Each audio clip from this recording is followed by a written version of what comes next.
Good morning, and welcome to the Johns Hopkins Health Security Exercise, Clade X.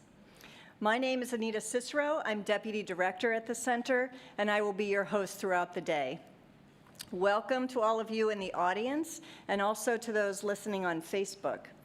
Because today is going to be videoed and live streamed, we have a few requests to make of you this morning. One, please no flash photography. Two, please stay in your seat and be quiet as possible throughout the course of the day. We ask you, too, to hold your applause until I introduce the participants, and then again at the end of the day. We won't be taking questions or comments from the audience this morning, but we really do encourage you to engage on social media throughout the exercise with the hashtag CladeX. The goal of today is really to illustrate the potential consequences of a pandemic, think about the challenges that would pose, and also to consider some policy solutions that would improve those outcomes. The scenario, obviously, is fictional, but it is well researched, and we've based it on epidemiologic modeling, public health principles, and an assessment of past outbreaks. All of the assumptions that underpin the exercise have really been carefully researched, but any could reasonably be challenged. We aren't asserting that the specific scenario that we're portraying today is the most likely to occur, but we are asserting that we're simulating an event that is possible. The model and all of the assumptions behind our scenario, as well as the backstory about CladeX, will all be available on the CladeX website following the exercise today, and we encourage you to look at that. But during the exercise, we ask you not to focus so much on whether you agree with certain of our assumptions or not, but rather really to look at the big picture of what is going on and think about the policy implications for health security. Health security issues are nonpartisan issues, and this exercise is explicitly nonpartisan. Although it is set in the current time, it's meant to be a generic representation of senior levels of government. The president and the administration, those gathered here, are not meant to represent this current administration or any past administration. The players who will be participating in the event have worked in different administrations and are from both political parties. Other than the National Security Advisor, none of them know how the exercise will unfold, so they'll be learning that along with you. We've asked them to base their participation really purely on their past experience and best judgment. The president in the scenario is offstage and will be interacting with the participants only through the National Security Advisor. So this is how the day will work. There will be a series of meetings that are convened, and it's an ad hoc working group that the president has asked to advise on the ongoing outbreak. Members of this committee, called the Executive Committee, or ExComm for short, are members of the National Security Council, and then a few additional members that the president thought were necessary, including the Senate Majority Leader and the co-chair of the Congressional Biodefense Caucus. Now, you will see during the course of the day that a lot of information is conveyed to this group over video news clips. And we understand that that's not how the NSC gets its information normally, but it was a convenient way for us to convey information both to the audience as well as to the participants in an efficient manner. The policy challenges to be discussed are high-stakes, controversial issues that require NSC-level attention. So the exercise presumes that the interagency, including DOD, ASPR, CDC, and others, have been meeting up until this point. But now, alarming new developments have occurred that really requires the NSC to get involved.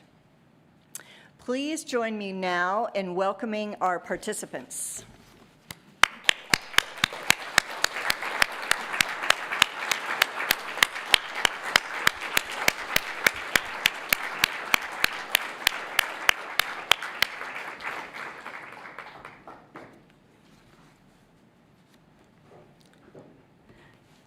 John Bellinger will play Secretary of State. Jim Talent will play Secretary of Defense. Jamie Gorelick will play Attorney General. Margaret Hamburg will play Secretary of Health and Human Services.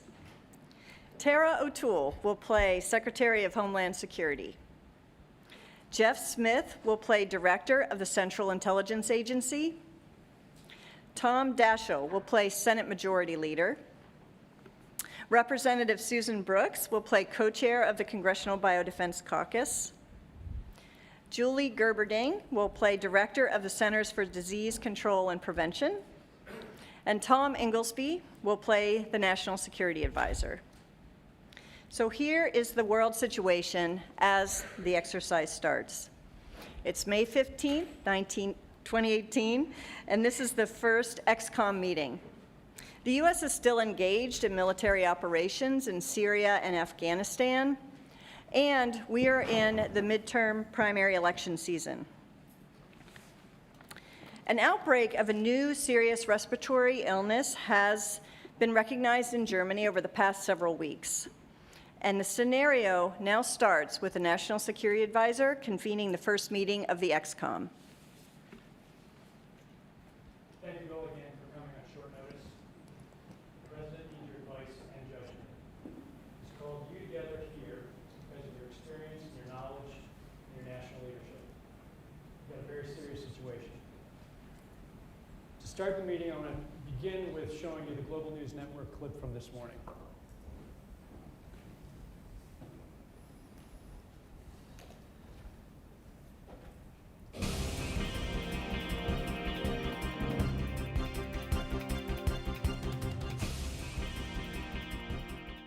We are continuing our coverage of a new and deadly infectious disease that broke out in Frankfurt, Germany, and Caracas, Venezuela.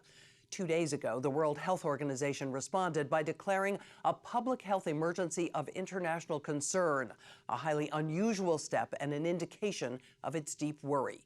Here are the numbers. In Frankfurt and Caracas, the illness has killed an estimated 50 people. There are 400 confirmed or probable cases, with additional reports of suspected but unconfirmed cases. The illness first appeared in Frankfurt about 4 weeks ago. The patients were initially diagnosed with viral encephalitis, a kind of brain infection. Some also were suffering from pneumonia. The first death occurred within days.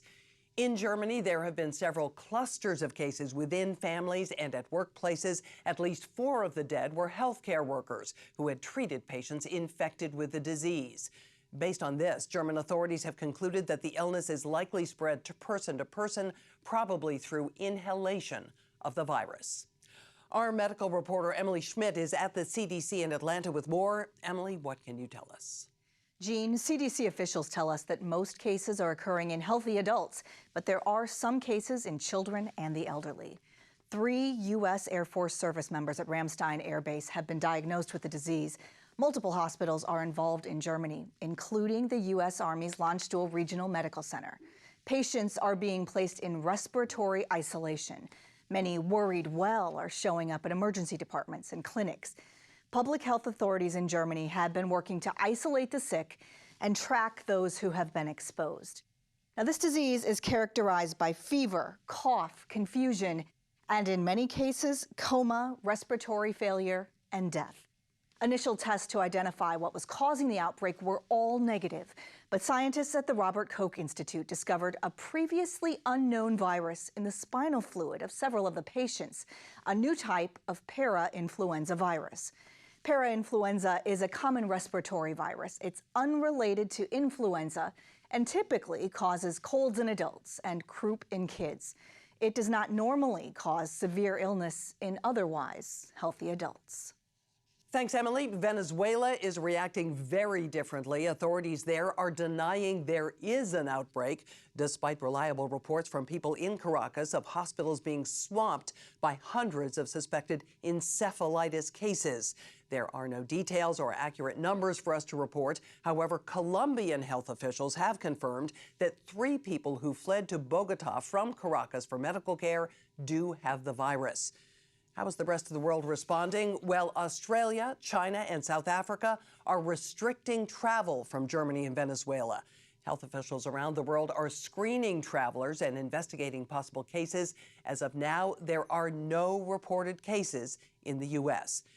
As you can imagine, this outbreak is major international news. Numerous media outlets are in round-the-clock coverage mode. Some are calling the outbreak a flu pandemic, and one network has dubbed it the German flu, although experts emphasize that para-influenza and influenza are unrelated, and there has never been a para-influenza pandemic. Scientists have now given this new strain a name, para-influenza Clade X. You are going to be hearing a lot more about it in the days, weeks, and possibly months to come. Okay, so there we are. And with that as the background, I want to invite Eric Toner, Senior Director for Global Health, Security, and Biothreats from the NSC, to brief us on what the U.S. government is doing to start. Good morning, everybody. Here is the timeline of recent events. The first cases of the outbreak seem to have appeared in Frankfurt approximately 4 weeks ago, and in Caracas approximately 2 weeks ago. We can confirm that there are 3 U.S. service members who are ill in Germany. They are all in critical condition. They are the only U.S. citizens that we know of that are infected with this virus at this time. The map summarizes the current information. There are 316 confirmed or probable cases in Germany with 32 deaths. We have limited information from Caracas, but our best estimate is that there are more than 100 cases and 20 deaths. All these numbers are preliminary and will be adjusted as we have more additional information. They may be significant underestimates. Reports indicate that this is a very severe illness in most people and has a high fatality rate. While the first reported case was in Frankfurt, the epidemic's true origin is unknown. Since Frankfurt is a major air hub, the initial assessment is that it spread to Venezuela from Frankfurt. There are also reports of possible cases in London, Tokyo, Taipei, and Kabul. All of these are being investigated. Surveillance is poor in many countries, so we can't be sure that we're aware of all the cases or all the outbreaks. At this point, more than 10% of the diagnosed, confirmed Clade X cases have died, but we do not know the actual case fatality rate. The virus does appear to be transmissible person to person through the air, and very preliminary assessments from Germany suggest that on average, an infected person infects 2 to 3 other people, which makes it about as contagious as flu or SARS, but much less contagious than, for example, measles. The preliminary information is that the incubation period is approximately 5 to 7 days. At this point, Dr. Amish Adalja from the CDC will brief us on the virus.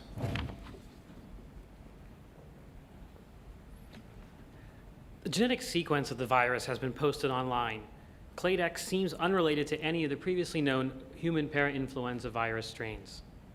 Within a virus family tree, a group of related organisms is called a clade. Since we don't know how this virus relates to its other family members, it is now widely being called Clade X. Like the initial cases of SARS and MERS virus, the origin of Clade X is uncertain. We know that most newly discovered human viruses, what we call emerging infectious diseases, result from animal viruses that jump the species barriers from animals to people. So that would be our initial hypothesis. Germany has shared a sample of the virus with the US, and so NIH and CDC, in collaboration with top US parainfluenza scientists, are analyzing it. There are no known antiviral drugs that seem likely to be helpful for the disease, although thousands of licensed drugs are being screened. There have been human parainfluenza virus vaccines in development for years, but none are licensed. And our initial assessment is that none that are in development are likely to be effective against this strain of the virus, given its genetic distinctions. But we will be examining that. Vaccine research has been initiated by US government and pharma labs, in a number of other countries, including China, India, Brazil, and the EU. The best estimate by leading vaccine producers is that it could take a year or more to develop, test, and manufacture a vaccine for the Clade X virus. Thank you, Dr. Adalja. Just to reiterate, this is not influenza, but the CDC does judge this to have pandemic potential because it is a novel virus and it does seem to exhibit efficient human-to-human transmission. The CDC has developed a PCR test for the virus. Currently, it is only available at the CDC and some international laboratories. It will be pushed out to state laboratories in the coming days and weeks. Travel alerts have been issued for both Germany and Venezuela. Alerts have also been issued to hospitals and health departments. Any patient meeting the case definition should be isolated and reported to the CDC. The CDC, in collaboration with Customs and Border Protection, has started issuing health questionnaires and is implementing fever screening at U.S. airports for all passengers on direct flights from Germany and Venezuela. Thank you, Dr. Toner. So you've heard what the government is doing in response to this. What the president wants to know first is what should our priorities be? You've seen what we're doing. What are we missing? What should we elevate? What should we be focusing on as a government? Secretary of Defense. It seems like we have a major problem, and I think we have to make a decision here. The president has to make a decision whether we need to publicly treat it that way. I would. And so we have to have secure, regularized lines of communication to the press and the public from the beginning. And I think they need to believe that we're telling them what we know and what we don't know, and that we're going to be consistent about it. I would banish from this table the idea that we're going to be able to keep anything secret anyway, or that we should treat the American people like children. I think we all need to start inventorying what assets we have available in our respective departments. To the extent we haven't already done it, I'm going to do that, including in the Guard, because we're going to need to know what is available, and I'm going to pay some special attention to logistics, supply, lift. I think we need to canvass what legal authorities the president has, and when we ought to invoke them. I'll defer to the Attorney General. And the only other thing from that I heard is, in terms of a priority to CDC, which is 1 year to produce a vaccine for this is too long. Okay. And I think the president ought to make clear whatever it takes to shorten that period of time, we need to do. All right. Any comments? Why don't I build on that? Let me first say what we've already done. As in past cases, we have set up a task force inside the State Department. We did that when the Ebola event occurred a number of years ago. We have put in charge a senior ambassador with experience in this area. We are monitoring what's going on all around the world. I have two concerns. One, of course, is we don't want it to spread to the United States, which it hasn't yet. That's going to be the big concern. We can work with our international partners to take a number of steps. We have not taken those yet, other than issuing a travel advisory and staying in touch with our partners. But there are a number of actions that we could take, but I don't think we don't want to panic at this point. We're going to hear all the normal things about travel bans. But I think at this point we want to monitor and tell the American people that we're monitoring. And last point, we do have several Americans who are critically ill already. My responsibility is going to be to care for Americans outside the United States. And we are monitoring and prepared to help them as necessary. So I just want to tell you, we at the State Department, we are monitoring this very closely. We're in touch with our international partners, but I think we don't want to overreact until we learn more. Great, thank you. I have a question actually for the Secretary of State. What are we doing about Venezuela? I mean, you talk about international partners. What kind of partner are they? Despite the tensions, Jamie, we do still talk to them on a number of issues, including on health issues. I don't think that we're getting all of the information about what's going on, but we continue to have diplomatic relations with the Venezuelans at a number of levels. We have our embassy there. I mean, this shows the importance of maintaining diplomatic relations with different countries. But it's a problem. We don't know that we're getting all of the information that we should. But the relations have not been cut off. Secretary Vell? Well, I think you've already heard a little bit about what's been happening within HHS, but we need to strengthen and extend those efforts. Clearly, alerting the American healthcare system and its providers to the nature of this problem, what to look for in terms of cases, enhancing surveillance so that we can identify as early as possible if there are problems. It's going to be very important to ensure we have appropriate respiratory isolation capacity should patients emerge, and we do have a network for routine care and emergency care, but we need to be working closely with that system. We need to really be canvassing to make sure that we know where our capacities are. I think we want to understand a bit more about this virus as well, this para-influenza virus, in terms of the nature of the organism. And now that we have a sample, NIH and CDC are going to be working hard to deepen our knowledge, including if it possibly could have been bioengineered. I think that is an important aspect that I'm sure the Secretary of Defense and Secretary of State will be engaged with us closely on, as well as colleagues in the intelligence community.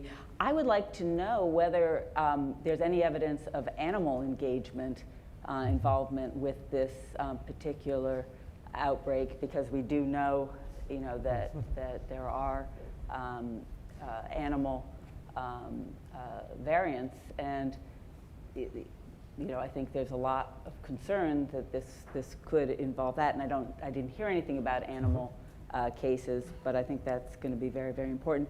I'd like the CDC to weigh in, of course, but I would imagine we'd be wanting to send some teams, particularly to Venezuela, where the gaps in terms of healthcare capacity are extreme. And I think we have an opportunity to help them try to better contain spread, but that is time urgent. Germany is a more robust partner, but I think we'd still like to be working with them. We actually as well. are having problems with that and big decisions to make on that. And if I could ask you to hold that thought for a few minutes, but very important point. We're going to get right back to that on Venezuela. Yeah, Secretary of Homeland Security. I'd like to reinforce what the Defense Secretary said about being open with the American people. This is a virus we know very little about. We're going to learn a lot along the way. It is an RNA virus, which means it can mutate very quickly, and probably will, particularly if it starts to infect lots and lots of people. So we have to warn the public that we are going to learn as we go, so that they don't think we're idiots that keep changing our mind, because we are going to change our mind. We're going to find things out in the course of the next few weeks that we don't know. And if we do not have the public with us, we're in big trouble. I'd also like to suggest that we not make this a federal government-only effort. We have got to engage the private sector. They need to know what to do with their people. And also, some of our best technical capacity is in the private sector, not to mention the drug companies. But our best scientists, with no disrespect to NIH and CDC, are also in the private sector. And in addition to task force inside the government, we should engage some of these top scientists and drug makers in our deliberations as well, right from the beginning, so we know we have the best advice. Other comments? Senator Daschle and the Attorney General. Well, let me just build on Secretary Toole's comments. I think this is a time of need for extraordinary leadership. In the era of social media in particular, where truth is just an option, I think it's really critical that our leaders step up to the plate, separate fact from fiction, not be inclined to fall into the hysteria and the hyperbolic rhetoric that oftentimes comes with crises like this. We need calm, we need leadership, we need confidence, we need the ability to communicate with the recognition that there are unknowns out there, but we're going to work in a collaborative way to address those unknowns as quickly as we can.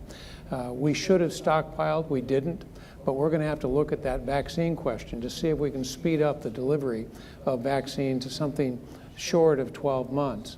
I think it's really important, in addition to the private sector, that we recognize the critical role of local responders and first responders at the city and state level as well.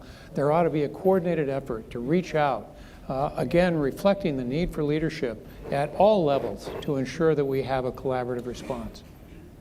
Attorney General and then Congresswoman Brooks.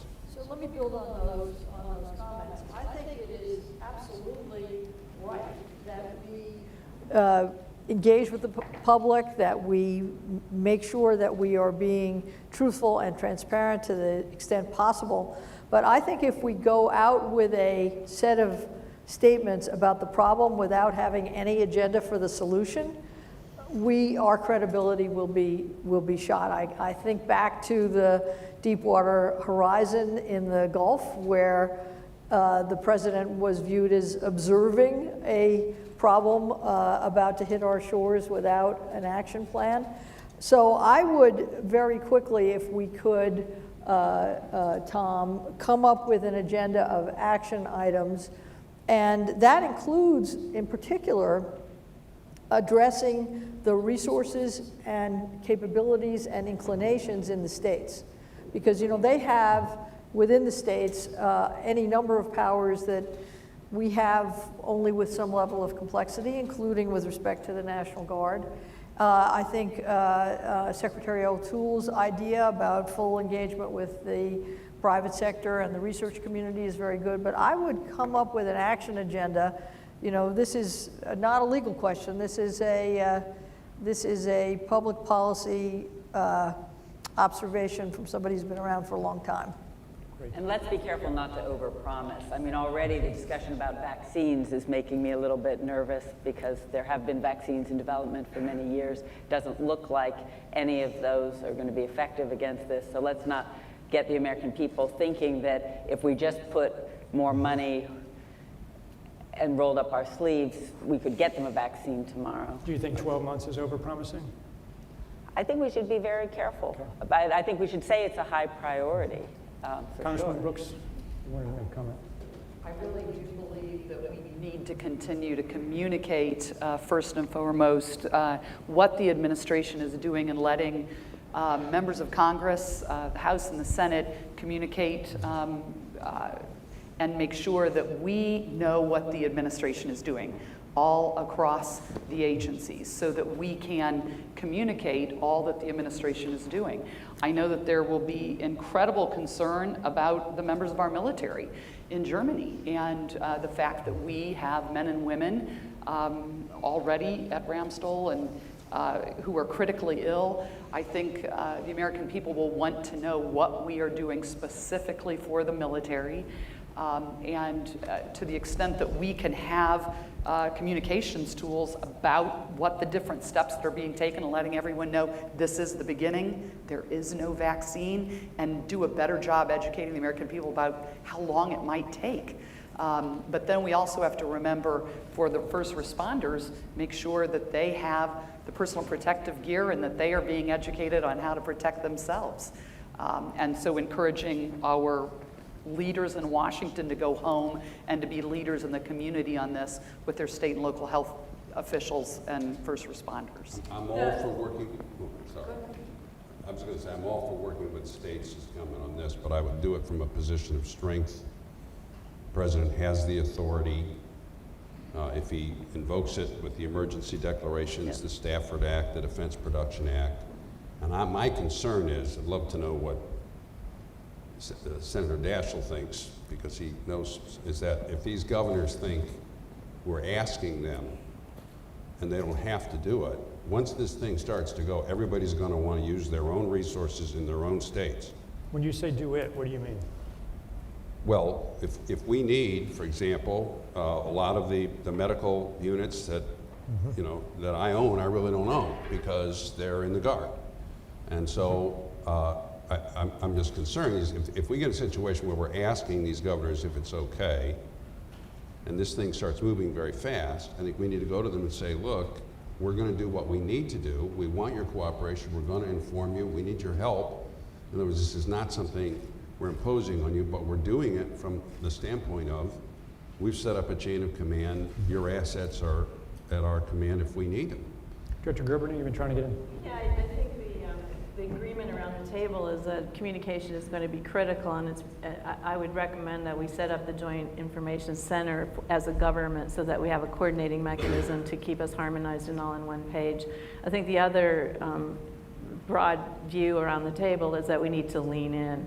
And that's the hardest communication challenge there is, because you're asking people to prepare and do things, and yet the threat is not imminently here, although I think we need to assume it will soon be here if it's not already.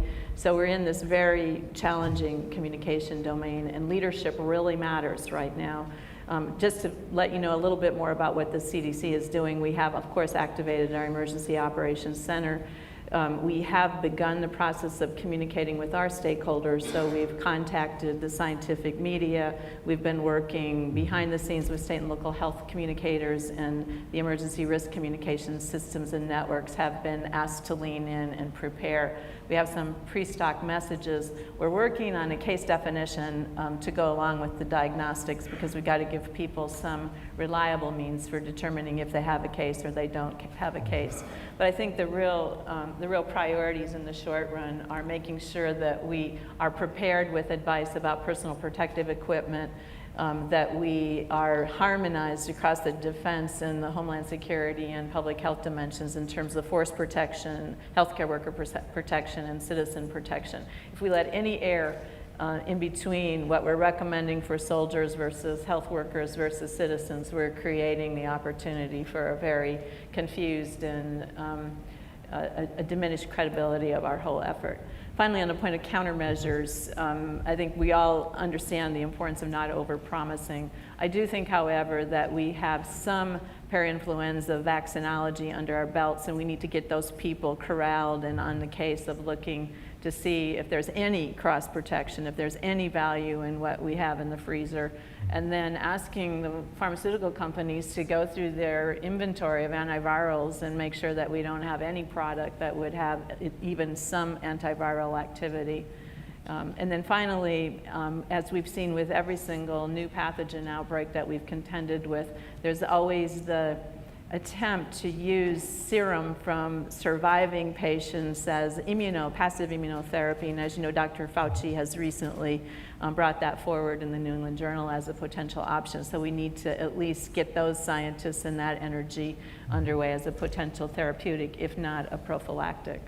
And just one add-on, I'm asking the FDA to work closely with CDC on the diagnostic, because we can't just have CDC as the only lab that can be doing that. Absolutely. We need to get it available in an emergency use authorization context so that we can have broad continuity of definition. And Secretary Bellinger.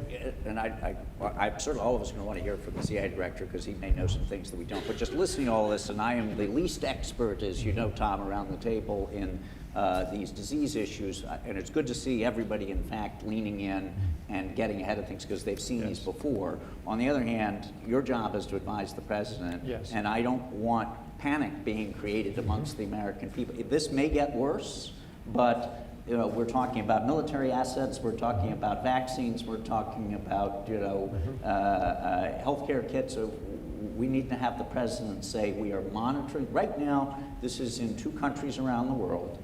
There are some Americans who are sick. This could spread, but we have seen when a president can create panic amongst the American people about external threats, and we get the American people overly exercised. So again, we're just not there yet. I would urge you to have the president instill a sense of calm to say we're monitoring this right now. Our departments are doing the things that are necessary. I would not use the word, I would not make the basic message we're monitoring.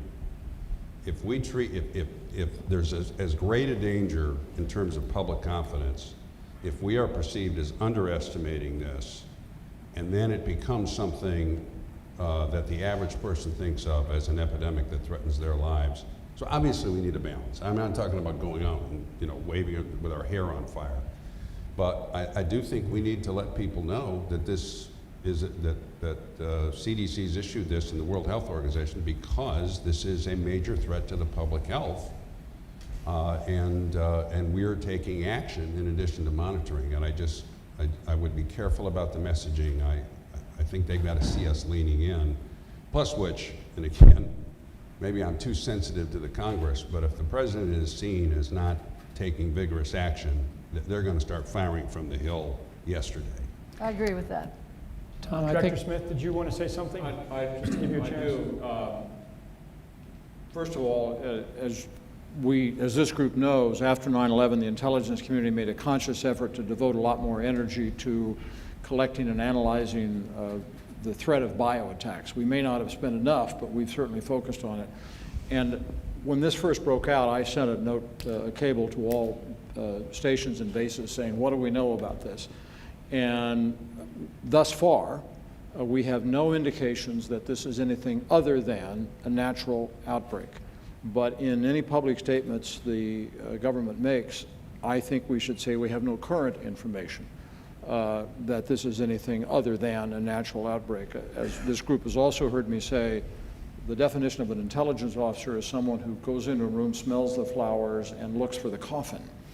So part of me is apprehensive about the possibility that this may be man-made, and we know that ISIS and Al-Qaeda worked on efforts to develop a bioweapon. They worked on anthrax, they tried to make sarin and so on, and we've seen attacks by other groups. So as we go forward, we on the intelligence community side will increase our efforts to work with our liaison partners. I want to make sure that we cooperate with all the groups that are set up here, but we need to, at the moment, keep our eyes open and see what else may arise. Okay, if I could, thank you, Director Smith. If I could direct our attention to another issue that's come up that we need to deal with before we leave today, which is our decisions regarding travel policy and preventing the spread to the United States. And to put that in political context, I want to show you this clip that just came in this morning on the morning news. Joining us now is Senator Gerald Watson. Gene, I'm headed to the White House along with 5 of my colleagues, Democrats and Republicans, to demand a temporary but complete ban on all persons traveling from Germany and Venezuela. We can surely prevent Clade X from crossing the Atlantic. We understand some cases may get through, but it would be foolish to let tens of thousands of airline passengers per week make that trip until we get this terrible outbreak under control. Dr. Toner, tell us about this decision. Yes, as we have discussed, all travelers from Germany and Venezuela are being screened for symptoms and told to report illnesses. But people with very mild disease may be missed by this screening. Furthermore, this does not protect us from people who are incubating the disease. As we've noted, Australia, China, Singapore, and perhaps other countries have shut down all travel from Germany and Venezuela. A poll issued last night found that 65% of the American public is in favor of suspending all travel from Germany and Venezuela. The U.S. has a $170 billion in annual trade with Germany. It is our largest partner in the EU. And 40,000 travelers per week come to the U.S. from Germany. So, furthermore, suspending travel from any country to the U.S. For reasons of an infectious disease would violate both WHO and WTO agreements. So the decision on the table is whether we put into place any kind of travel ban between the U.S. and Germany or U.S. and Venezuela. And I understand that the president wants us to look at this very closely, given public opinion and given that at least a number of countries have begun to do this. We've already started that discussion with Secretary of State. Secretary Toole, do you want to make a comment? Yes, we've had several experiences of diseases breaking out, and the first instinct is to close the border. And we have proven beyond a reasonable doubt that this is a bad idea. It's almost certain that the disease is already circulating. We've had rumors of that in Tokyo and Taipei and so on, in London and so forth. During SARS, Singapore very rigorously screened people coming into their borders for fever, screened 3 million people, found no cases. Remember, they were a hotbed of SARS. So this is an opportunity to do something that is going to accomplish nothing other than diverting resources from real problems. It is very difficult to do. We have extraordinarily active borders, not to mention people coming in illegally.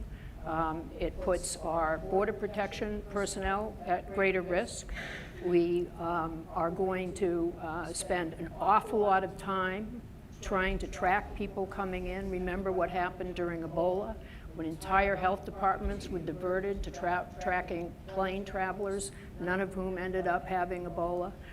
We have to be very careful about this decision, because if we end commerce with the countries now named, we're soon going to be ending commerce with a whole lot of other countries, I would suspect, as we find more and more cases in different places, and it's going to become unmanageable. I would also suggest that one of the things that we ought to look into right away is the specific resources we know we are going to need. For example, personal protective gear, like masks, come almost exclusively from China. During Ebola, the hospitals went out, took the initiative, and bought so many masks and other related equipment that there was none left. And we caused a perturbation in the supply chain that didn't recover for 9 months. So we have to think carefully about what we really want to do, whether we have the resources to actually enforce these actions we determine, and whether they're really going to make a difference, or they're going to put us in this position of saying, well, we stopped Germany from sending travelers to us, but now we're going to renege on that idea of guarding the borders because we can't handle all of the different countries who are infected. Okay, Director Gerberding and then Secretary of State. Yes, thank you. I couldn't agree with the Secretary more. CDC has the quarantine authority, and we've looked into the science behind these kinds of interventions since SARS. You're absolutely right. This will accomplish nothing in terms of disease containment and will cause unnecessary disruption, particularly supply chain disruption, that will create a major bottleneck in terms of getting what we need. Our supply infrastructure is already at a critical capacity. But also keep in mind, Frankfurt, for example, is a major airport hub. Even if we prevented travel from Frankfurt, people travel from Frankfurt to every other country in the world, and we would have to then ban the second leg of their journey coming into the United States. So it is just simply not effective, impractical, and potentially harmful. Secretary of State and then Secretary of Defense. And I just want to strongly agree with both the Secretary and the Director on this. Again, let's see what happens in a few weeks' time, but it's certainly premature now. The country has historically not put in place travel bans for health reasons like this. The Secretary does have authority the President has authority to ban a class of people if we be detrimental to the interests of the United States. But we are not there yet. There are other ways to address this. Our consular officials can interview people. Not everybody in Germany is sick at this point. There are people in parts of Germany who have not touched anything. We can address this, at least initially, and I defer to the experts here, through consular interviews and screening. And remember, just if we stop travel directly between Germany and Venezuela, people will just go through other countries. So we'll just encourage evasion. Last point, I again would want the Attorney General's views, but we can't stop Americans from coming back to the United States. Secretary of Defense. I agree with this, but I think we have to empower the President and the Press Secretary. So I think we're really going to have to give them the reasons why it's not in the interests of stopping this epidemic or this potential pandemic to do this. I wouldn't talk too much. Trade and that sort of thing are not going to be what they need to explain this to the American people. The other thing is, under what circumstances would we quarantine? Because if we don't do it now, but a week from now we decide we need to stop travel, then people are going to say, well, if you'd done it a week ago, all those reasons you gave why it's not good to stop, this doesn't work in stopping diseases, et cetera, and now a week from now we decide it's necessary. So you're asking whether there are any conditions under which we Yeah, would do I mean, this? because we got to be prepared to make that. Again, this goes back to what I said initially, that the confidence of the public in our honesty and our competence is going to be essential if this becomes something more than even Ebola was. If it doesn't, then it doesn't, at the end of the day, it'll kind of go away. If it does, though, we have to have that. So we have to anticipate what, what our communicators are going to be hit with. So is this something that we think we might have to do a week or 2 weeks from now? Senator Tom, Daschle. I'm sorry Tom, to this interrupt, but there's some intelligence that's just come in that is relevant to this discussion about the travel ban. First of all, we're picking up signals intelligence that some of our adversaries are backing calls for a travel ban in the hope that it will result in discord between ourselves and our NATO allies. Also, it will weaken our ability to conduct defense and intelligence activities overseas because we are churning people through so many overseas assignments. So our adversaries are favoring a travel ban for bad reasons. We're also picking up a lot of reports that from human sources that there may be future outbreaks in other countries, and it's much worse in Venezuela than initially reported. Thank you. Tom, I would just reiterate what I said earlier about how critical it is now, especially that we demonstrate meaningful leadership, and that leadership requires doing things that are oftentimes unpopular. I've got a number of my colleagues who have just voiced increasing opinion that we've got to take action, and this is the simplest and most direct way to address the problem, at least initially. They claim their constituents are calling with greater and greater numbers. They're on the talk shows. The social media is already out there clamoring for this action. So leadership is going to require, and I defer to my colleagues who know so much more about this than I do, if a travel ban is not the most appropriate policy, we need action to say what the alternative to a travel ban must be. Action or actions, but it has to be done simultaneously. You can't say we're not going to do this and then wait a few days to come up with something else. We have to be able to have an answer. If not the travel ban, what? Secretary Hamburg? Well, and that really was what I wanted to say, is that I think we do know that travel bans are not the answer, not now and not later, but we have to have a positive message about what we will be doing. We need to be very clear about the evidence, and we have to explain why travel bans are not the answer. But we also have to be talking about what we will be doing to quickly identify cases, to manage them appropriately. We need to be talking about the actions that are underway to support that effort. I don't know when we want to start talking about other kinds of activities that might need to be taken, such as reducing, social gatherings, whatever, and begin to, get people thinking about that as a possibility. I don't know, and that's something I'd really like input from others that have been directly engaged in how best to sort of stagger certain messages. But I think, number one, we need to probably be realistic that in this case, we're likely to have more cases in the U.S. than we did with Ebola because of where the disease is and the nature of the disease, and that... Should that be part of our message now, that we expect there to be cases? Well, I think probably yes, because it's, SARS, we were lucky. I mean, I still don't understand why we didn't have more cases in the U.S., but everything about this makes me believe that, it's a question of when, not if. Congresswoman Brooks, you must be getting pressure from your constituents. Absolutely. Our phones are ringing off the hook from morning until night, and then our voicemails are full when we get in the morning. And so, and we do have this large growing group of members that are calling for the travel ban. But I think that if the administration were to come before us to educate, again, continue to educate us about why a travel ban, why you're opposed to a travel ban, I think that would be very important, whether it's in a classified setting but bring all of the members of the House and Senate together to educate us as to what the game plan is going forward and why a travel ban is not the way forward. Then we could potentially, keep the pressure from the Speaker and from the leader in the Senate of bringing something like a travel ban to the floor. But I think that we have to have more education, and there has to be more information than, occasional briefings coming from the administration. Yep.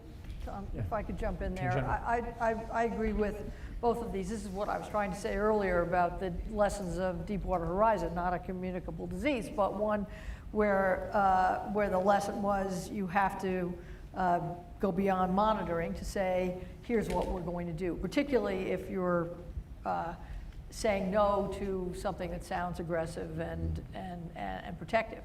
I just want to assure my colleagues here that we have, particularly since we changed the regulatory environment a year ago, all the authority in the world. So if we, for example, in our screening decide we need to detain people who we believe we have a reasonable belief will be communicable, could communicate this disease, we can do that. We can set up state facilities. We don't have to be supplicants to the Secretary of Defense's point. So I think that we should not be worried about legal authority. To be sure, there's some things that we could not do. But for the most part, any of the reasonable things that one would want to do, and certainly the reasonable things that one would want to have in one's pocket, we have. Although, again, to be clear, unless we really stretch the Constitution, we could not tell Americans that they cannot come back home. Yes, but I actually think, Mr. Secretary, that's not the top of the worry list. That's not the top of the worry list, but there will be Americans coming back home. There are constraints, absolutely. Now, in terms of, let's just say that the CDC sent workers to Venezuela or Germany, medical professionals, and they wanted to come back, we would still screen them. I would actually like to, because it sounds like, fortunately, there is a consensus now for not having a travel ban, but we do need to explain what would work instead. And so I would actually be interested in spending a minute or two more from our experts on the sort of screening that can be done. I understand from our internal experts that our consular officials can delay issuance of visas until there is more screening. I have spoken to the German ambassador, who, of course, strongly opposes a travel ban, and have asked them to help us in Germany to do more screening. This is an advanced country. They have the resources to do it. I think they're prepared to work with us. But I would actually, to the extent, as the majority leader says, if we're not going to have a travel ban and sort of rush to judgment, what's the alternative? We need to be able to explain and have the president explain how this would work. I agree with you. I want to hear that as well. But I also want to, since it seems like we have general agreement that that's the wrong decision, we should not have a travel ban in place, how do we explain to the president and to the American people why Australia and Singapore and China are all putting one in place? So our allies and our other major countries in the world are beginning to do something like this. So how do we explain the discrepancy? Well, I think, as many have said, we have to say what we are going to do. In terms of that particular question, I think we say we are not going to engage in useless political activity. Instead, we are going to depend upon our scientific prowess and our capacity to innovate and try and get ahead of this thing. We need to do a couple of things. We need, and I'm sure CDC has already done this, tell people how they can protect themselves. We need to get to employers and encourage them to have people stay home if they have any of the early symptoms. We have a big problem here, and we're already talking a little delusionally, if that's a word, about our capacity to monitor. This is a relatively long incubation period. We have no diagnostic test. The screening we're talking about. We do a diagnostic test right now. We have a PCR Yes, diagnostic it's not a test. rapid You have test. no rapid point of contact diagnostic test. So it's, I presume, days before we get that result back. We need to create a rapid point of care diagnostic test that answers yes or no Do you think you have parainfluenza in an hour or two? We can do that now with the current technology. We do not have it on the market, but that ought to be the #1 scientific priority. Because until we can diagnose yes or no, we're going to have a whole lot of people with cough and fevers flooding into emergency rooms, and we're not going to know what to do with people coming off airplanes. So that's one thing. The second thing we need to do is we need to set up a line directly to all of the big employers in the country so that they have information that can fan out to their people all across the country, not just in the major media center. But we've got to get information out there on a real-time basis, and we have to tell people, and then we have to mobilize our scientific capacity to do whatever it needs to do. If CDC needs money, they ought to have it immediately, and I'm sure The President's made we it could clear arrange that money that. is not an issue on any of these topics. So whatever we need, you're going to get. If I could just, we have not yet given the President an explanation that's sufficient for why we're not going to do the travel ban. If our medical authorities say it is counterproductive, I will support not doing it. But if what we're going to do, with all due respect, is come in and say that these other countries are engaged in foolish political exercises, you're going to have some explaining to do. And because their medical authorities evidently think it helps them. So what would be a strong and the enough? rest of it. So it's just, we have not given him enough. Look, I used to be in electoral politics before I got this position, and you're not helping the members either. They've got to, the ones who are going to support us have got to answer that question, okay? What is the CDC of Australia, they're crazy, or whatever the equivalent thing is, we've got to give them a better answer. Maybe we don't have to do it at this table right now, but What's a we need strong to send enough them on. rationale? What would be strong enough? I think it for has to be because it's in the interest of the health of the American people to permit it, and maybe that the effort it would take to say I was going to divert people away that we need for care. So it has to be done in terms of their health, not in terms of, oh well, it would screw up trade with Germany. I mean, I just don't. It doesn't work in stopping disease, and we've got to get that message across clearly and definitively. It is hard when other countries have jumped in, but I think as Secretary O'Toole said, we had a real-world experience with SARS in Singapore, and it actually didn't work. And there are many other examples as well. So we have to be able to lay out the case and underscore the case that it doesn't work with it actually is counterproductive because it's hugely resource intensive, hugely disruptive.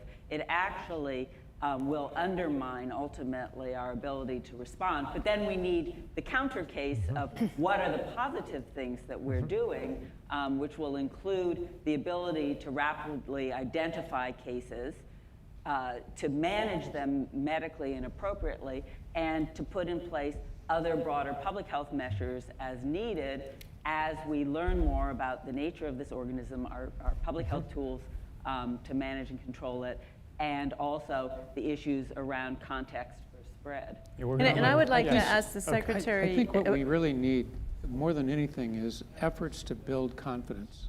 When there's this much disarray and concern and potential for hysteria, I think confidence building is critical, and that's going to require two things.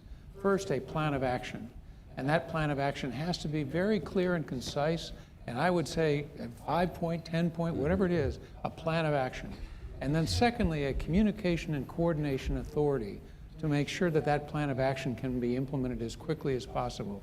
They've got to include Congress. It has to be executive and legislative together, along with the private sector and the governors and those who can help at the local level. But a coordination and communication authority is critical to help build that confidence. Director Gerberding. Yeah, I would two things. One is I would just like to ask the Secretary of Defense what the plan might be for the troops, because as I said earlier, we don't want daylight between what we're doing for our military personnel and what we're doing for our citizen travelers, et cetera. So it might be helpful if the Pentagon has thought through what we're going to do if this thing spreads among the... What I'm told is, they're in isolation. They're treating the symptoms. I mean, I don't know. Obviously, they're strong. They're all in good shape. And we're hopeful that they're going to make it. And we're tracing everybody they've had contact with. So I'm told that we're following all the normal protocols. I completely agree that we need consistency in terms of how we're dealing with different first responder emergency, frontline personnel. And so we need to probably have, if we haven't already, interagency consultation about that, but I agree entirely. The other point really was to remind people of what we did do during SARS, because I think we learned a lot of lessons from the United States perspective. We deployed EIS officers and a number of other public health personnel to the airports who handed out a yellow card to every returning passenger that defined the symptoms, the alert about the areas that were affected, the symptoms that would represent a concern, the incubation period, and what to do if they had a concern through the hotline and through other public health communication mechanisms. So while that is not the same thing as screening, it was a face-to-face reminder, and I think it served us well. We had a number of false alarms, which is what we desired. But at the end of the day, we did not end up in the US, as you know, with sustained transmission. So whether that had anything to do with it or not, it may be luck, as Secretary Hamburg suggests, but I think it was an action item that reassured people on re-entry that we were visibly doing something that was in the best interests of our travelers. It's helpful. Okay, I'm going to take those views to the President. Thank you very much for very clear judgments about that. We have a problem coming from a different direction, which is, what are we going to do about Venezuela? Secretary Hamburg already began to talk about this, Attorney General Gawrylik. So I want to show you a final clip from this morning on that situation.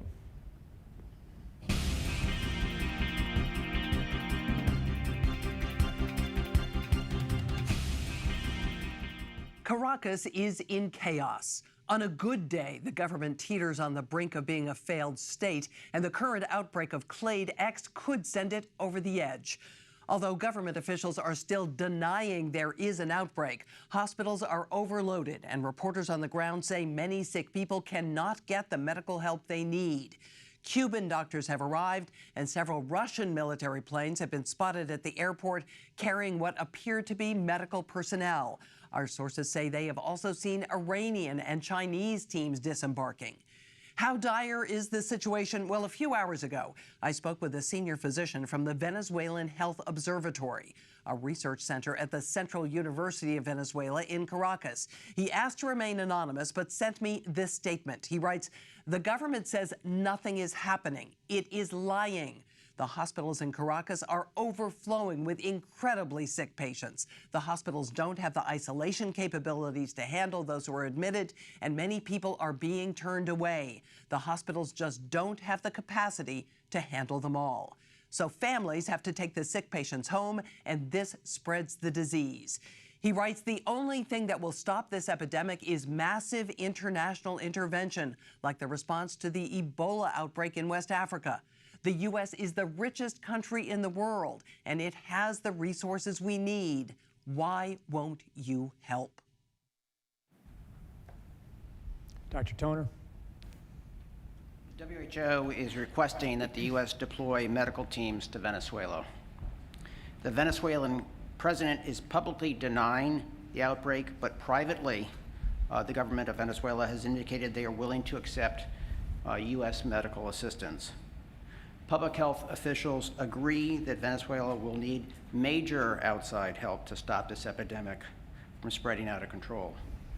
Cuba and Nicaragua have already sent medical personnel. The interagency has developed an option for consideration. The proposed plan is to send 6 civilian disaster medical assistance teams and 2 Department of Defense combat support hospitals, which total 750 medical personnel and 330 beds. This kind of deployment would be unprecedented for an infectious disease response. By comparison, we sent a small public health service contingent to West Africa to provide medical care for Ebola patients. DoD did provide logistics support and constructed medical facilities, but did not provide medical care. So the decision for us is whether to recommend pursuing the option on the screen. Should we deploy a substantial DoD and civilian medical support effort to Venezuela at the start of this outbreak to try and get this under control? Secretary Bellinger. So I would support this request. One of the things that clearly we do have to do if this crisis is going to be spinning out of control, which again, it's too early to tell, but it looks like it is heading in that direction, is we are going to have to lead internationally. And we've got the connections with countries all around the world, both with friends and with adversaries. So we are going to have to lead. Venezuela is not North Korea. That would be a more difficult situation. We have tense relations with Venezuela, but unless my staff tells me otherwise, Venezuela is prepared to accept our support. So I would strongly recommend that we do that. In addition, we need to work through other countries who have got similar concerns. If the Russians and the Cubans have already been invited in, we need to work with them and with other countries who have relations with Venezuela. We may have other political and economic issues with the Venezuelans, but as far as protecting the American people, I think this is something that everybody ought to be able to understand. Okay. Dr. Smith. A note on intelligence. I said a moment ago that there's some initial reporting that this is going to spread, so beyond Venezuela and Germany. So the question I have really for the Secretary of Defense is, if we deploy these forces to Venezuela, what do we have in reserve should there be outbreaks elsewhere in the world? And secondly, if we do have people go in there, the situation on the ground is a mess. And do we have adequate security to protect the Americans that we do send to the ground in Venezuela? I was going to bring that up because I feel like in addition to the medical care teams that are going, we need to augment the public health investment there. I don't know where PAHO is in this effort, but I think from a CDC perspective, we want boots on the ground from a public health perspective as well to really understand the transmission dynamics in more detail, the infectivity. There are a number of aspects of this that we still don't have complete information on. And because we still don't know the proximate source of this, I think we need to dig deeper, maybe in conjunction with the CIA and other intelligence agencies, to understand where did this really start, what's ground zero, and what's really going on. Would CDC need DoD support to go into a place like Venezuela, or CDC be able to put its people in with or without? I think we would want security and logistics support, so we would want to be considered part of the team that is responding from the U.S. perspective. But again, we wouldn't be providing medical treatment per se. We would be working with the relevant public health entities in the surround sound and understanding the epidemic. So would you be, just to finish, would you be in support of the medical side as well as the CDC side at this point? Absolutely. Okay, Congresswoman Brooks and then Secretary Hamburg. Well, I think from talking with my colleagues, we would have grave concerns about sending teams to Venezuela at this point. This is a government that we have little to no relationship with, and there's no real understanding how long those first responders, those teams would be there, and how, when they would be reintroduced back into our country, will they be bringing the disease like the doctor brought the disease from West Africa? Are we really going to be putting our medical personnel in harm's way, and are we really going to be allowing 750 Americans to go in to a place that we have little to no medical support, little to no medical system set up? There's just such a lack of confidence. I think we would be much more interested in making sure that we focused on Germany and trying to contain it in Germany. I think we also would like to really continue to understand why the other countries, if China is already agreed to send and they've let these other countries go in and contain it, whether it's China and Russia, let them go in and contain it. In Venezuela, let us focus on Germany. There are a number of senators who have expressed real concern about the lack of coordination with the Pan-American communities. Pan-American Health Organization and WHO, of course, has the International Health Regulation, which requires that notification of an outbreak of international concern be made, that we strengthen national capacities to prevent, detect, and respond, and collaborate with each other. And none of that appears to be going on right now. So I think there's a lot of interest on the part of members of Congress to address the requirements of the law already. The other thing I would mention is that we know so little about what's going on in Venezuela right now. I wonder how it is we've ascertained that this specific response is the appropriate one. Would it make sense to send a team of of people who could provide a better sense of what's happening before we commit with any precise measure how we respond. Yeah. Secretary Hamburg, I think you were. Well, I just want to say, clearly I'm not an expert on geopolitics, but in terms of infection control, I think it is clear that Venezuela is now becoming an incubator of disease, that our best bet to be able to control global spread, including to the U.S., is to get as close to the source and contain it as quickly as possible. And so I think Venezuela is absolutely critical to our national interests as well as to global interests in disease control.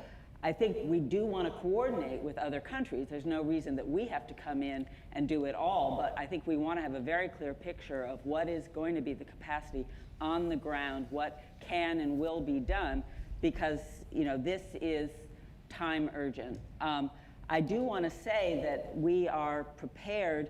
I just got an update from our HHS group working on this to deploy the U.S. DMAT teams and public health service members to Venezuela. And I certainly support what the director of the CDC was saying about the need to strengthen public health capacity as well. But it is important to realize that the DMAT teams are not equipped or trained to respond to infectious diseases per se, and that there are a limited number of people involved there to provide care. And security and logistics are going to be very important. We need to be able to guarantee medical evacuation for those who are sick, and we need on the ground to be able to assure protection of our first responders. And that would include some things that aren't on the list there, including we need to have personal protective equipment, and we need to have clear guidelines on what works and how to use that personal protective equipment. We also do need to accelerate the point of care diagnostic that the Secretary of Homeland Security talked about, and the FDA and CDC are going to work closely on that. But I do feel very, very strongly that we may not like the political environment in Venezuela, but it is actually vital to our national security that we work in Venezuela and with the Venezuelans, and it's a particularly vulnerable situation because they are so close to being a failed state and their healthcare capacity is so deficient. Can I jump in on that point? It's not just a failed state as far as healthcare. They may be a failed state overall. So this is in our national security interest for two reasons. One, listening to our doctors and public health experts, this is one of the locations. So we should not just leave it to them. We need to go and try to cut this off there so that it doesn't come to us as a health reason. But second, this is close to a failed state already. This could tip them over the edge. The government will fail, and then we really will have chaos. And if the president is concerned about refugees coming up north, this would contribute to that. This just in, I do get the point about the security of our healthcare workers. I don't think it's as serious a issue as people think. This is, again, not going into to North Korea, but we have raised this issue with the— You mean physical security? Physical security, as far as whether the Venezuelans would arrest them and put them in jail. We have broached the subject of having the military accompany them. Not surprisingly, the Venezuelans have said absolutely not. We are working out the diplomatic terms. We could assign these people to the embassy, give them the normal privileges and immunities. We do have diplomatic relations. I think this can be worked out diplomatically, but we are not going to be able to send military protection along with them. But other than that, I agree completely with the Secretary. If we do resolve these issues, would you be willing to send military? Were you just saying that none of my people have to go? Because then I'm fine with it. Look, these are assets, and I don't have a whole lot of these assets. A lot of my medical assets are in the Guard anyway, and which means we got to activate them to be able to get them. The way this thing is developing, we're going to need this in places where we know they can do some good. What you're saying is let's send DOD personnel into an extremely unstable country in the middle of a developing pandemic where they're probably going to get sick, and we're a government that is basically hostile to what they're doing, and we should recommend this to the president. I understand where you're coming from. I know that from a classic, probably health policy, you go right to what you identified as the center of the of the epidemic and learn as much as you can about it. This is not, as far as I'm concerned, this is a non-starter. I'm going to need these people. I got this feeling in a whole lot of other places. I'm also going to say this. I think we need to recommend the president, and a priority in decision-making needs to be to keep our own first responders and our own frontline personnel as healthy as we possibly can. Because if we start losing them and they get sick, we're going to be slipping down into a deeper and deeper hole. So no, I don't see this as the answer, and no, I would not. And if were you saying the Venezuelans won't let us in anyway to provide security? They've said, to the point that I think was raised of would we need to send people to protect our people from arrest or incarceration because of the tensions with Venezuela, they would not accept physical violence. They would not accept armed military people, but as I understand it, they would accept our military health experts. Well, yeah, that's why I wanted to jump in here. I mean, as the Secretary of Defense knows, I was recently his general counsel, and I would not recommend sending military health workers without protection. We don't do that.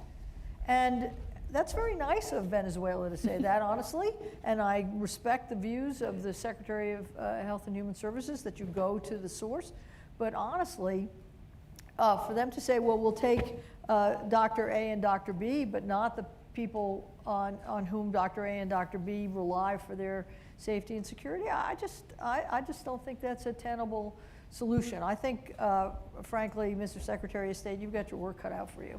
Director Smith, sorry, Secretary Toole, and then Director Smith. Yes, I have some information here that I think supports the Secretary of Defense's position and yours. I've just heard from the U.S. Coast Guard that they've intercepted at least 5 boats carrying people from Venezuela who are headed towards Puerto Rico. And they're seeking refugee status on the basis of the epidemic. The Coast Guard also reports that they see many more boats coming our way, and they're requesting additional resources to intercept these boats, as well as guidance about what to do with these travelers. I would like to suggest that there's very little, realistically, we can do for people with DMAT teams medically. We do not have any treatments for these viruses, and we're not going to stand up a whole new healthcare system for Venezuela, even with a significant portion of our DMATs. I do think we have to support PAHO, and I would like to see PAHO being the belly button for U.S. aid in South America. This is not going to stay confined to Venezuela. We're already seeing what's happening here. And that we do everything that we can from a public health point of view, including offering CDC advisory resources, but not send our health care personnel overseas just yet. I think it's a drop in the bucket, and this is a public health emergency. Medically, we don't have many tools at our disposal. As far as the Coast Guard goes, I think we have to talk about what we're going to do with these folks, some of whom may be quite ill. Just to play devil's advocate, it is true that DMAT teams certainly have not responded internationally to this kind of thing, but with the DOD side of things, the DOD medical personnel, I think the DOD medical personnel are often reservists who are serving in their local communities, and we may need them. Okay. It's not perfect, but, I guess I would repeat what I said before. We need to coordinate with other entities, and great for PAHO to take the lead. But I think, that there is value in trying to help Venezuela develop some management capability within the country, and I think that is essential. And management capability, yes, but on the ground medical care, I think, we don't have enough to offer that would make much difference. Public health advisory, absolutely. And then we have to organize the rest of the world to join in. We can't handle this on our own. I think that's right, but I think we need to figure out what can be done within Venezuela, because otherwise... Well, what about Brazil? They have considerable medical resources. Can we get them to take the lead in South America? Well, this is something that we have been working on. I mean, I'm taking the recommendation of the interagency that we have the expertise to send. I defer to others on the effectiveness of that, but certainly the one thing we really can do and are good at the State Department is working with our partners around the world. People are not always responsive, and sadly, when we beat up on them on a regular basis on other things, they are not often as willing to help us in our time of need. That's one reason it's important to have good diplomatic relations with other countries. But we can do this. Brazil, there are lots of countries in the world that fortunately have better relations with Venezuela than we do, and they've got good medical care. The one thing I think we shouldn't do is just leave Venezuela to rot, because it will, one, become a worse public health crisis for us, and as I said earlier, potentially result in the collapse of the government and hundreds of thousands of refugees. And all those cases will trickle out. We will, for you in the health area, if you will let us know which countries you think have got the best health capabilities, I will be on the phone with their foreign ministers to ask for their help. Director Smith? I have 2 intelligence reports to pass on. One is amplification of what Dr. O'Toole said about the number of boats that are coming. We're picking up lots of signs of that. Many, many more boats coming out of Venezuela. Secondly, disturbingly, the Russians are clearly trying to take advantage of the situation in Venezuela and are using this as a screen to establish a much larger presence in Venezuela, way beyond just the immediate health concerns. So it presents a particular challenge to the United States as to how we respond given all of these considerations. So would it be in your judgment that on a geopolitical level we should be doing more in this situation? The intelligence business is not about providing policy advice. However, we can say that the impact of not doing something has lots of consequences, not just in terms of healthcare in Venezuela, but also in terms of our geopolitical position. But may I follow up on that, please, Mr. Director? I'm mindful of your initial comment and observation that the Russians were, and some of our adversaries were trying to foment a problem here. And I wonder whether drawing us into Venezuela is part of that. I mean, I think we need a view, and I appreciate that you're not in the policymaking mode, but I think we need a view from you and your agency as to whether this is part of an action on the part of our adversaries to weaken us, divide us, and distract us by engagements that will disable us at home. The answer to that is yes. We're getting a lot of indications that, as I said earlier, our adversaries are trying to take advantage of this. They're trying to champion a travel ban, knowing that it's hard for us to do, that it presents lots of complications. The same thing is true of the Russians. They're very close to the Venezuelans to begin with. They're now trying to take advantage of this to get a presence in Venezuela, as they had in Cuba for many years. So this presents very real challenges. Congresswoman Brooks? I'd like to just ask Secretary of Homeland Security whether or not our Coast Guard is prepared with sufficient protective gear on, their ships and boats to deal with all of these people who are now traveling between Venezuela and Puerto Rico. And with what Puerto Rico has sustained in this last year, how are we prepared in Puerto Rico to deal with the people that are going there, whether or not Coast Guard is able to pick off and pick up all of these people in the boats, or what are we going to do with them? So I'm very concerned. And then secondly, I can just share with you that I do not believe the American people will support sending 750 medical personnel without military backup.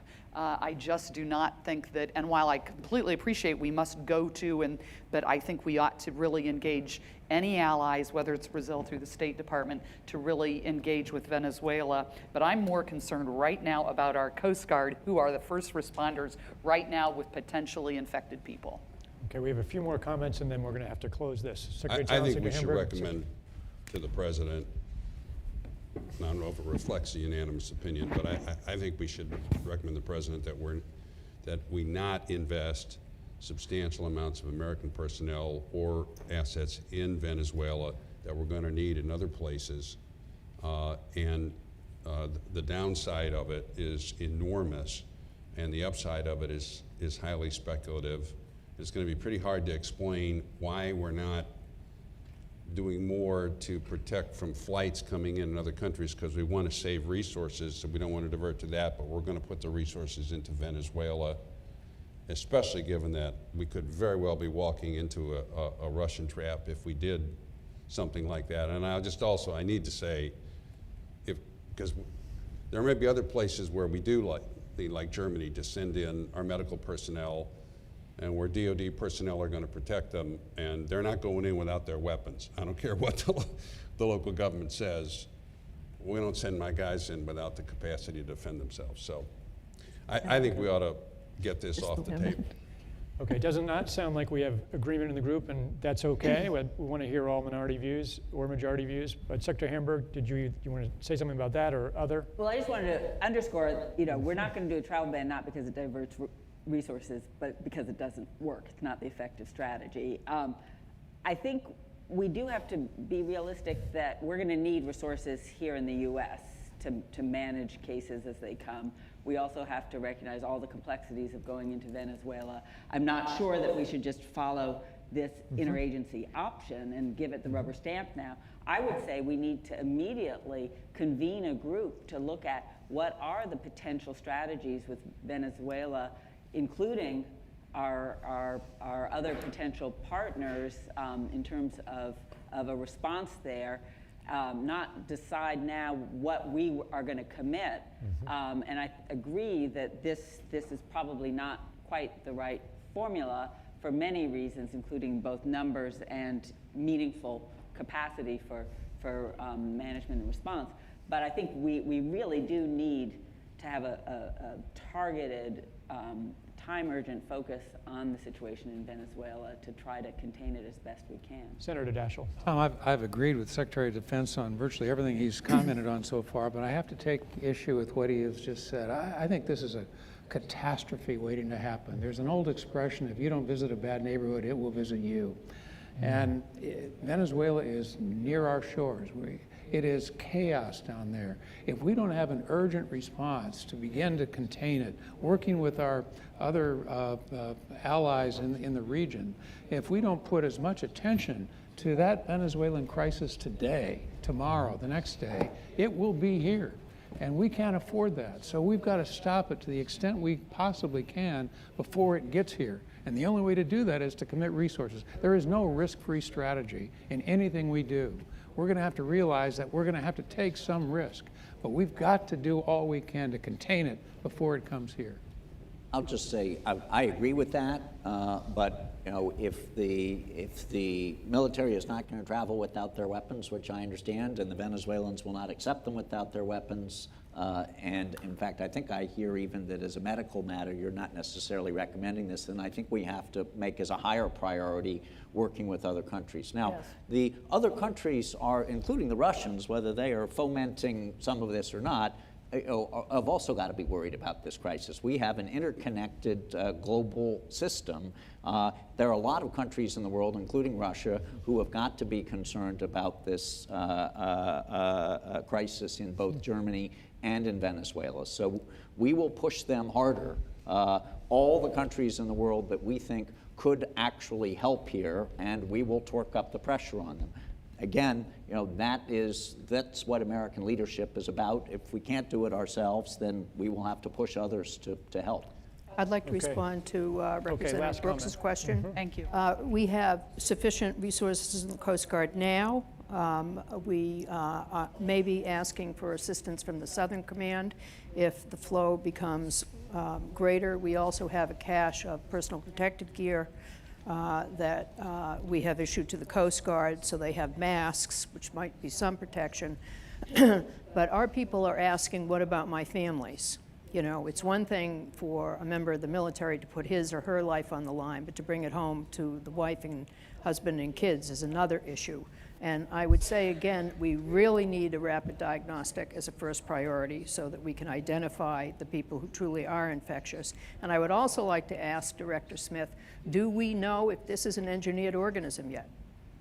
If it's an engineered event, we do not yet have any reporting on that, but as I said earlier, We are trying to find out. It is possible, given the advances in genetic engineering, and we know that groups who wish to do us great harm are working on these sorts of things, but we don't have any reporting yet. Do we know if Russia worked on this particular organism in the past? I beg your pardon, if what? Do we know if Russia worked on this particular I have organism no in the past? information on that, but I will ask my staff. Okay, we're going to have to leave it there. Thank you all so much for those comments. The President really values your input on all of this. Before we leave, we need to show you one final breaking story that happened while we were meeting. New information is coming in about the Clade X virus. Let's go right to our medical reporter, Emily Schmidt, for details. Emily? Gene, anonymous U.S. government sources have told GNN that the genetic sequences of Clade X from the initial Frankfurt case reveal the virus has some genetic elements of the Nipah virus mixed in with the para-influenza genes. Nipah is a rare tropical disease. It's related to para-influenza, but it has a high lethality in humans. Human outbreaks of Nipah are uncommon. The largest outbreaks have happened in Bangladesh between 2001 and 2003, with a 70% death rate. Some experts have speculated on social media that this new virus may not have occurred naturally. They suspect the virus escaped from a laboratory researching a vaccine for Nipah. Others say it is probably occurring naturally, and there may have been some exchange of genetic elements between the viruses. CDC and WHO cannot confirm these reports and say they have no evidence of a laboratory mishap or that the virus is a biological weapon. Okay, we're going to need to get much more information on that, and we will get that to you as soon as we have it. But this meeting is now adjourned, and we will call upon you again shortly for more valuable help. Thank you. Thank you. We will now take a short break, but please be back in your seats at 10:55. The next session will start at 11 a.m. Thank you.